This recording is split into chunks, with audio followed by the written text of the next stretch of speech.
반갑습니다. 코로나 바이러스 때문에 불안과 불편한 가운데서도 모든 환난을 뚫고 금요 예배에 참석한 우리 성도님을 주님의 이름으로 축복합니다. 오늘 함께 나누실 주의 말씀은 고린도 후서 12장 7절에서 10절입니다.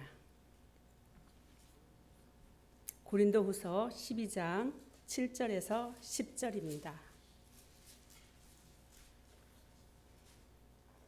우리 3절을 한 목소리로 함께 봉독하겠습니다.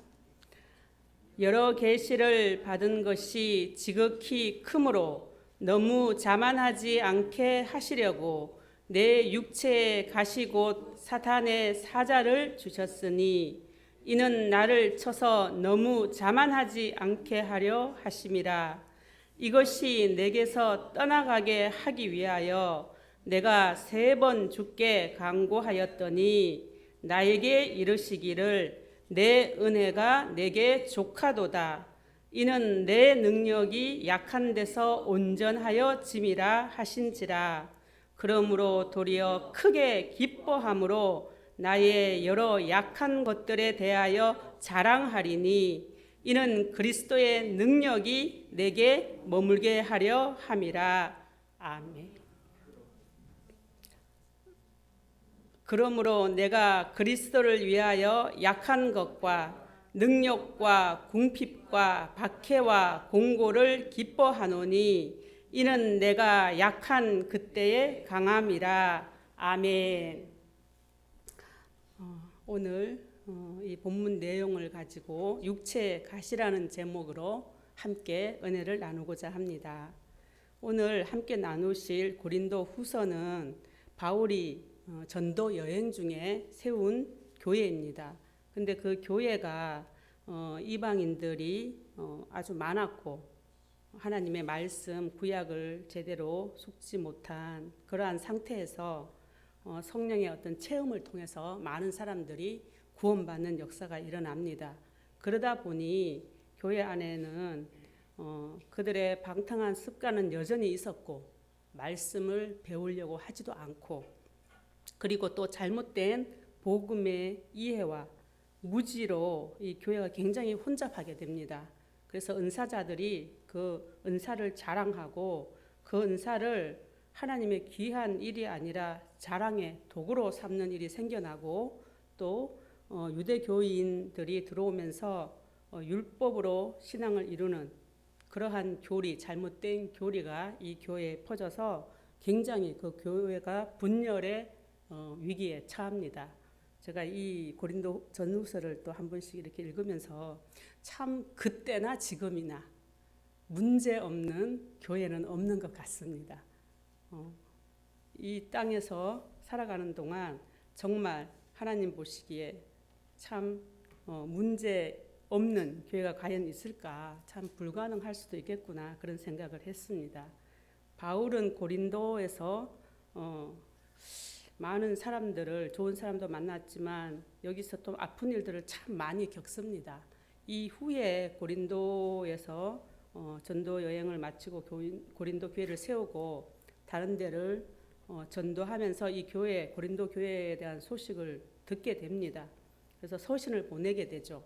그래서 그들이 생각하는 오늘의 이 본문 내용은 그리스도의 능력이 어디에서 오며 또 그리스도의 능력이 과연 무엇인지 자기의 어떤 체험과 또 간증을 통해서 이렇게 이야기합니다.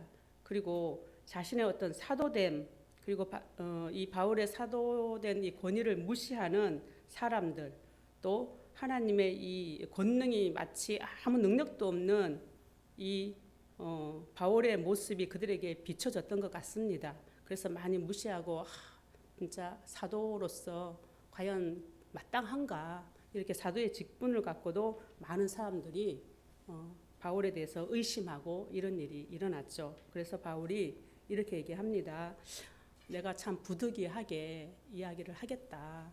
나는 참 대단한 체험을 했고 그런 영적인 체험한 삼층천에 올라갔다. 이런 자기의 신분을 드러내지 않고 은유해서 이야기합니다. 그리고 많은 이적도 내가 경험을 했다. 근데 그것들은 나에게 큰 자랑은 아니다. 내가 진짜 자랑하는 것은 나의 연약함이고 나의 고난이다. 그렇게 얘기합니다. 그리고 바울이 이러한 고백을 하기까지 그가 어떠한 삶을 살았고 그가 누구인지 함께 나누길 소원합니다. 바울은 지금 이 터키 지방인 다소라는 곳에서 태어납니다. 예수님과 동시대 때 살았던 사람인데 기원 5년경으로 추정됩니다. 부친이 장막을 치는 일을 하셨어요. 그래서 로마 시민권을 가지고 있었고 날 때부터 그는 로마 시민권자였습니다. 그의 아버지가 바리새인이었고 바리새인은 율법을 철저하게 지키는 사람이었습니다. 그래서 난지 8일 만에 할례를 받았고요. 또 그의 혈통은 베냐민 지파 가문이었기 때문에 아마 아버지께서 사울이라는 이름을 지어줍니다. 자기의 가문의 가장 이름을 날렸던, 어떻게 보면 지위가 높았던 사람. 이 시대 때 자식들의 이름 아버지가 지어주면서 지파마다 그 가문의 훌륭한 사람 이름을 많이 지었다고 합니다. 그래서 사울이라는 이름도 있었고 또 아버지가 장막 일을 쳤는데 이 시대 때 장막 일은 로마 군인들이 이렇게 주둔을 옮길 때 장막을 쳤던 일을 했기 때문에 아마 로마에서는 이 사람 아버지를 굉장히 귀히 여겼던 것 같습니다. 그래서 로마 시민권을 주었지 않나 이런 추론도 있습니다. 그래서 이 바울은 아버지 이 천막 일을 배우기 시작했고요. 그리고 다소에서 이 다소 지역이 헬라 문명이 굉장히 발달된 곳입니다. 그래서 헬라어와 헬라 문화 사상 이런 것들을 굉장히 배웠죠. 그리고는 젊었을 때는 이스라엘 예루살렘 쪽으로 가서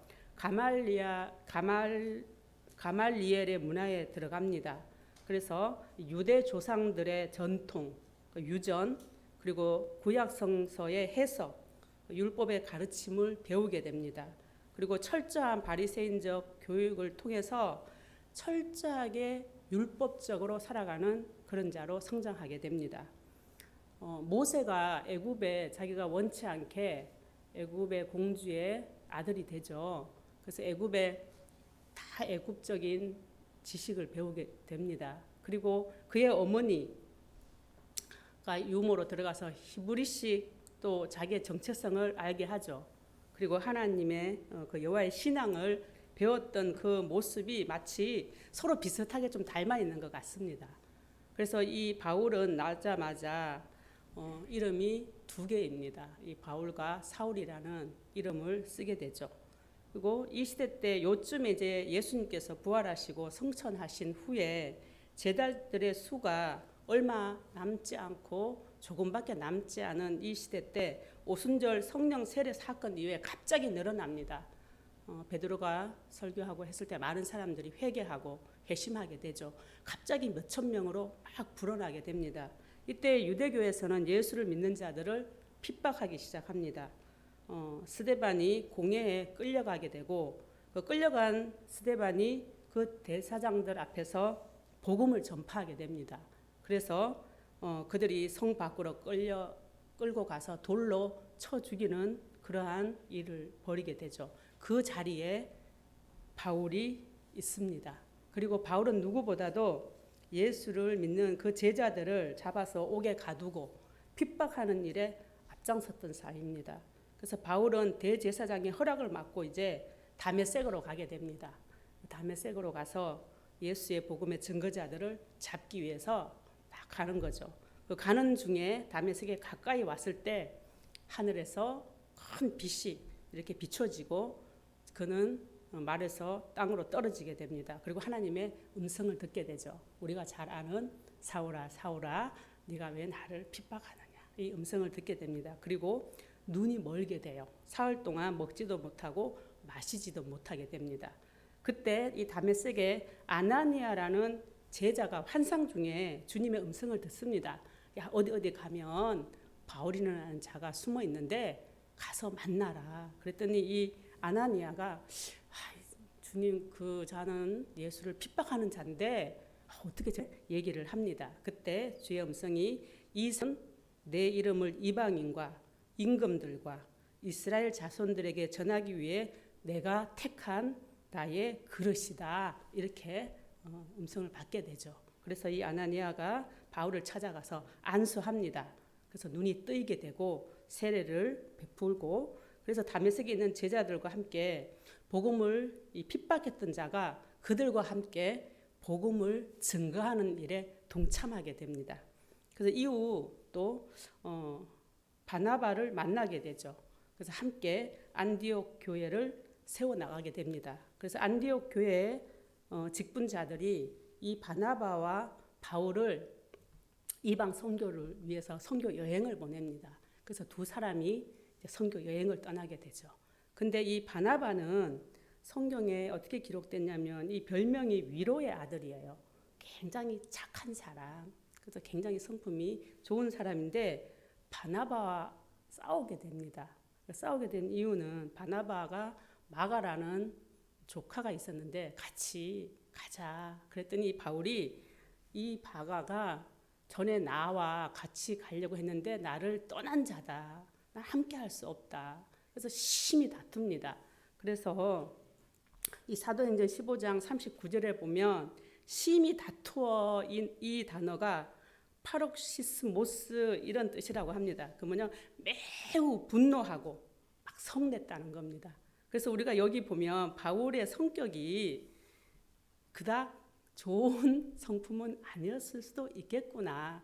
굉장히 냉철하고 자를 때 막 무릎처럼 탁 자르고 이건 정말 안 되면 아니고 이렇게 막 이런 성격이 아니었을까, 이런 추론도 해봅니다.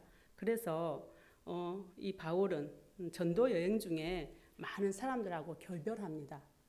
그리고 또 전도 여행 중에 또 믿음의 또 많은 동력자들을 그때그때 만납니다. 그래서 고린도 교회에 이 서신을 썼던 이 시기가 대략 AD 55년에서 56년으로 추정됩니다. 그래서 이 바울의 나이가 대략 50에서 52세 안에 이 하나님께 기도한 내용이지 않을까 이렇게 생각되어집니다.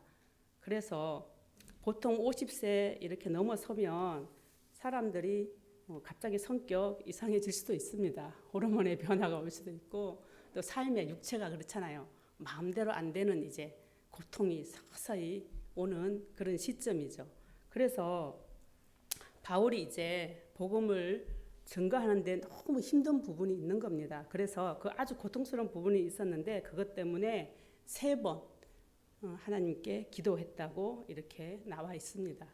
그러면 3번이면 뭐 1번, 2번, 3번 그냥 뭐 이렇게 했냐? 이스라엘 사회에서 한 번은 40일을 기도하는 겁니다. 그래서 3번 했다 그러는 거는 40일을 3번 한 겁니다.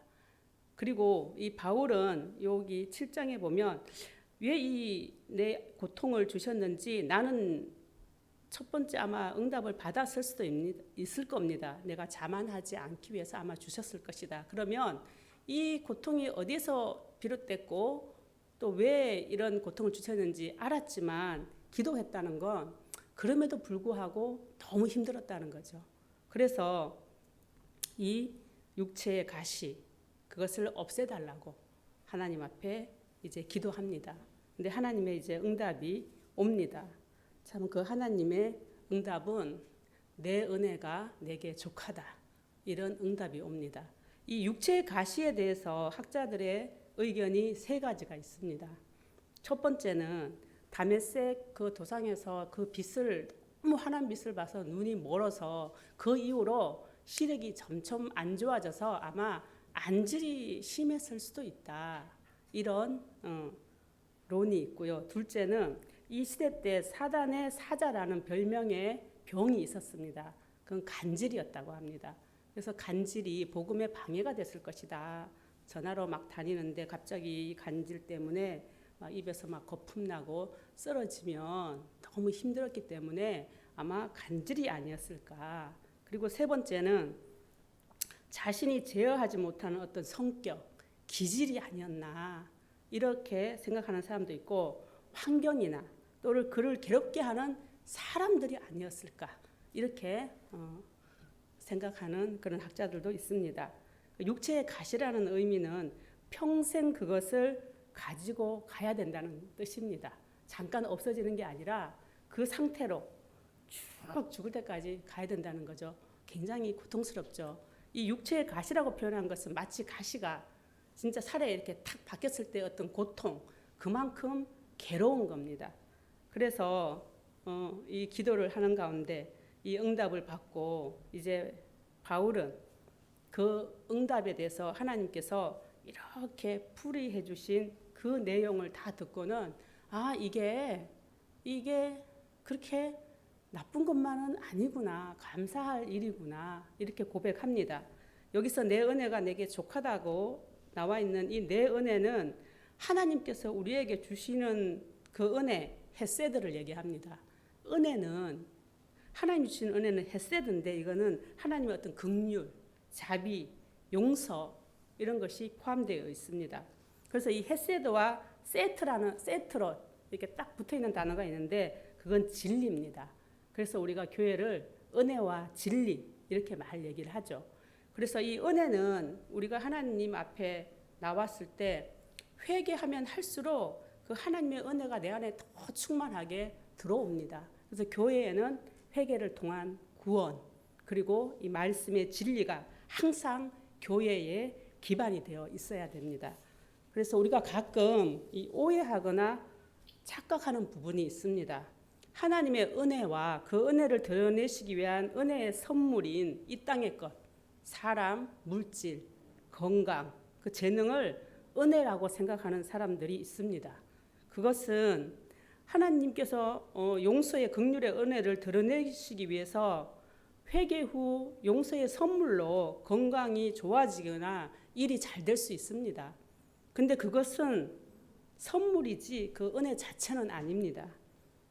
또 우리는 그 은혜의 선물을 좋은 것과 나쁜 것을 구분하는 그런 경향이 있습니다. 만약 남편이 생일 선물을 이제 사온 것이 내가 원하는 거, 자꾸 반짝이는 거 이게 아니고 무거운 아령을 사왔다고 칩시다. 그럼 어떤 반응입니까? 장난해? 뭐 이렇게 얘기하겠죠. 근데 정말 부인이 아령이 필요해. 남편 보기에는 가장 그게 필요한 것 같고 정말 이걸 사주는 게 정말 사랑이라고 생각하면 그 남편의 깊은 그 사랑의 의도가 있죠. 그래서 구원받은 하나님의 자녀들에게는 특별한 은혜의 선물이 있습니다. 구원에 방해되는 것은 가져가시고 구원을 이루며 의로운 것들은 허락하시는 겁니다. 우리보다 우리를 더 잘 아시기 때문에 그분의 결정은 완벽한 결정입니다. 그래서 바울의 응답은 이런 의미입니다. 너의 선물은 완전한 것이다. 네가 몰라서 그렇지. 그러면서 이렇게 이해시켜 줍니다.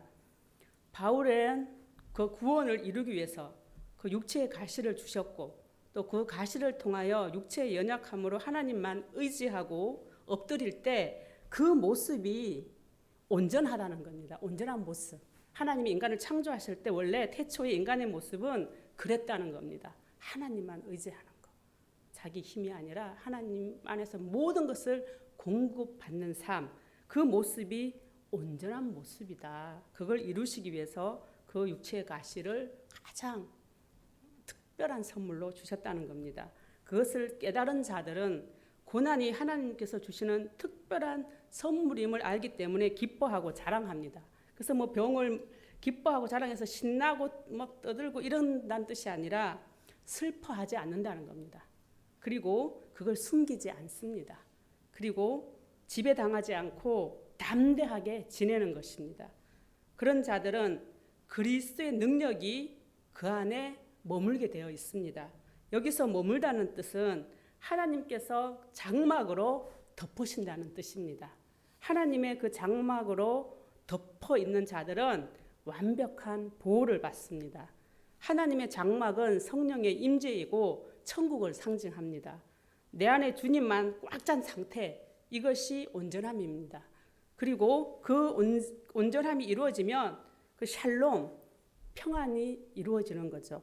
세상에서 줄 수 없는 그 편안함, 그 가장 완벽한 평화를 맛보게 되는 것입니다. 이 땅에서 천국, 하나님의 온전한 통치 속에서 살아가는 자들이 됩니다. 그들은 그리스도의 능력으로만 살아가는 자들이기도 합니다. 그리스도의 능력은 예수 이름만 능력이 있고 그 이름을 전적으로 의지하는 자들입니다. 내가 할 수 없음을 알고 오직 예수 그 이름의 능력을 믿고 의지하여 기도할 때 불가능한 모든 것이 가능케 되는 역사를 경험하게 됩니다. 그 놀라운 경험이 지속될 때마다 더욱 기도에 확신이 생기고 믿음이 더욱 굳건하게 자리하게 됩니다. 바울은 하나님의 그 놀라우신 뜻을 완전히 이해한 사람입니다. 이 서신을 받은 고린도 교회 사람들이 후에 처음에는 회개 안 해요, 사실. 보냈더니 막 난리가 아니었고 그 이후에 이제 서신을 보내고 이후에 이제 계속 종용을 하고 찾아간 그 이후에는 서로 화해와 용서가 이루어집니다. 그리고 정말 바울의 깊은 사랑을 나중에는 다 깨닫고 용서를 구하게 되죠. 그래서 사이가 좋아졌다는 겁니다. 저는 사실 체험을 참 많이 했습니다. 하나님을 참 뜨겁게 만났고 또 은사도 경험을 해봤고요. 또 그것들을 한때 자랑도 무지 많이 했습니다. 뭐 기도 그러면 나만큼 기도한 사람 있으면 나보라 그래. 이 정도는 해야 기도하는 거지 하면서 성경 그러면 뭐 누가 1년에 1독 했다 그러면 난 뭐 많이 할 때는 한 달에 1독도 했어 뭐 이러면서 은근히 그걸 또 자랑했죠. 전도 그러면 뭐 노방전도 뭐 전철전도 뭐 관계전도 뭐 다 있잖아요. 뭐 거의 뭐 이렇게 정말 목소리가 높았던 사람입니다. 근데 이 암 진단을 받고 일주일 동안 처음에 아무에게도 얘기하지 않고 3일 동안 금식 기도했습니다. 뭐 하나님 낫게 해주세요. 뭐 아무 말도 안 했어요. 사실 아무 말도 없이 이를 물고 아무 말도 안 했어요. 그냥 가만히 있었어요. 그냥 이상하게 그렇더라고요. 그리고는 이튿날부터는 그냥 하나님 이름만 불렀습니다. 아무 대답이 없으셨고 3일째 되던 그 새벽에 저의 마음 깊이 음성이 들려왔습니다. 어떤 음성이었냐면 나는 너에게 아무것도 하지 않겠다. 너는 이제 너의 힘으로 아무것도 하지 못할 것이다. 그렇지만 나는 네가 기도할 때 듣겠다. 너는 이제 침묵의 기도자가 되어라. 제가 이 응답을 받게 되었습니다. 저는 지금 육체의 이 가시가 저를 더 연약하게 만들어서 예수님의 이름만, 그 예수님만 보여지길 소원합니다. 제가 가장 좋아하는 바울의 고백입니다. 살아서도 주를 위하여, 죽어서도 주를 위하여. 우리 모두의 신앙 고백이길 예수님의 이름으로 축원합니다. 기도하겠습니다. 하나님 감사합니다. 참 우리가 연약한 존재들입니다.